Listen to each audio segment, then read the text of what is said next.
Lady of the Dunes. On July 26, 1974, the summer sun beat down on the rolling dunes of Provincetown, Massachusetts. Families picnicked by the shore, children played in the sand, and tourists filled the quiet seaside town. But that same afternoon, in a secluded patch of dune grass far away from the laughter and the beach umbrellas, a young girl wandering with her dog stumbled upon a nightmare that Cape Cod has never forgotten. Lying face down in the sand was the mutilated body of a woman. She had been brutally beaten. Her hands were missing. Her head was nearly severed from her neck. A blue bandana and a pair of Wrangler jeans were beneath her. Her long auburn hair spilled across the sand, but her face was too badly damaged to recognize. She had no identification. The killer had made sure of that. For decades, she was known only by the chilling name, the Lady of the Dunes. Provincetown in the 1970s was a haven for artists, fishermen, and tourists escaping the chaos of city life. The beaches stretched for miles, seemingly endless, and the sand dunes offered a sense of isolation and peace. But that peace was shattered by the gruesome discovery. Detectives rushed to the scene. The body appeared to have been there for several days, maybe even weeks. The woman was estimated to be between 25 and 40 years old. She was about 5'6", athletic, and her teeth showed expensive dental work, the kind that suggested money or connections.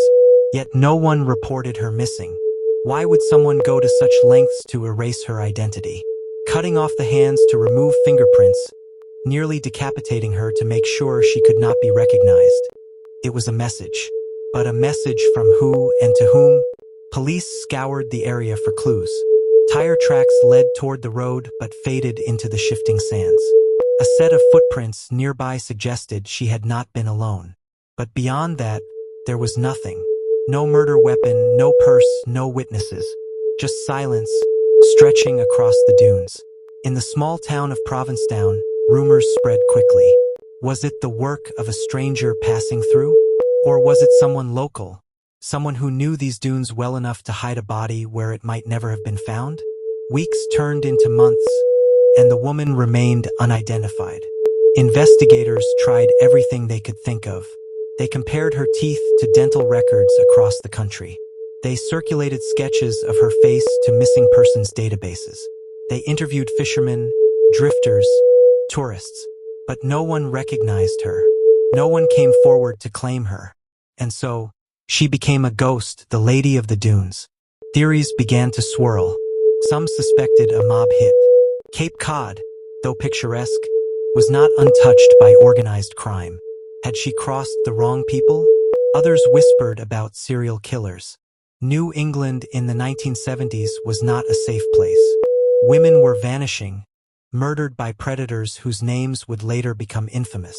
One suspect was Haddon Clark, a convicted murderer who once boasted in prison of knowing where the Lady of the Dunes was buried. But Clark was a compulsive liar, and investigators could never confirm his claims. Another was Tony Costa, a Cape Cod serial killer active in the late 1960s who had lured women into the woods and killed them. But Costa was already in prison when the Lady of the Dunes was murdered. And then there was the strangest theory of all, the Jaws connection. In 1974, while Steven Spielberg was filming Jaws on Martha's Vineyard, just a short trip from Provincetown, extras filled the crowd scenes. Decades later, eagle-eyed fans claimed they spotted a woman in the background wearing blue jeans and a blue bandana, looking eerily like the Lady of the Dunes. Could she have been alive during filming, appearing in one of the most famous movies ever made, just weeks before her death? The theory spread like wildfire online, captivating imaginations, but there was never proof. Through it all, her body lay in a grave marked only by mystery. Investigators exhumed her remains several times over the years, trying new techniques to reconstruct her face. Artists sculpted clay models. Forensic experts built digital composites. Each time, the sketches were published in newspapers and on television, pleading with the public. Do you know this woman? But the silence continued. For decades, her case was the oldest unidentified homicide victim in Massachusetts. You've stayed with me this far. Please take a second to like this video, subscribe to the channel, and share this story. Your support helps us keep these cases alive, and together we can bring more attention to unsolved crimes like the Lady of the Dunes. By the 1990s and 2000s, technology began to change the way investigators approached cold cases. DNA, once impossible to test, now offered new hope. In 2010, her remains were exhumed again. Tiny samples of bone and teeth were sent to labs. Slowly, the pieces of the puzzle began to shift. Finally, in October of 2022, almost 50 years after her murder, the FBI announced they had identified her through advanced forensic genealogy. Her name was Ruth Marie Terry.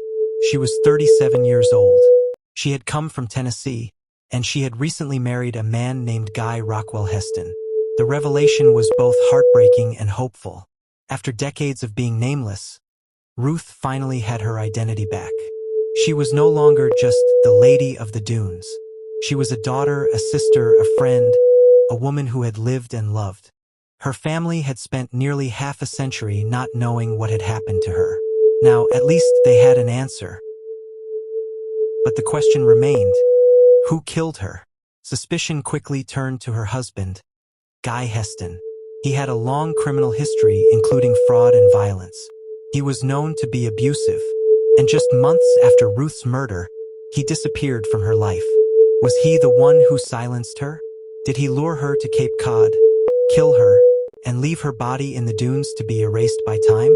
Unfortunately, Guy Heston died in 2002. He never faced trial, never answered questions. With his death, the truth may have died as well. Even today, the mystery lingers. Why were Ruth's hands removed? Why was she nearly decapitated? Were those brutal acts meant to conceal her identity? Or were they part of a deeper message, something we may never understand? For the people of Cape Cod, and for true crime investigators everywhere, the Lady of the Dunes remains a haunting reminder of how fragile justice can be. Science gave her back her name, but it did not give her back her voice. Almost 50 years later, her grave is no longer marked by silence, but by a name, Ruth Marie Terry. Still, her killer has never been found. The winds still sweep across the dunes of Provincetown, carrying whispers of the unsolved. Somewhere out there, someone knows the truth. Someone remembers what happened in the summer of 1974. The Lady of the Dunes finally has her name, but her story is not complete. What do you think really happened to Ruth Marie Terry? Was she murdered by her husband, caught up in a mob deal gone wrong, or claimed by a wandering serial killer? Share your theories in the comments below, and don't forget to subscribe for more stories that must not be forgotten.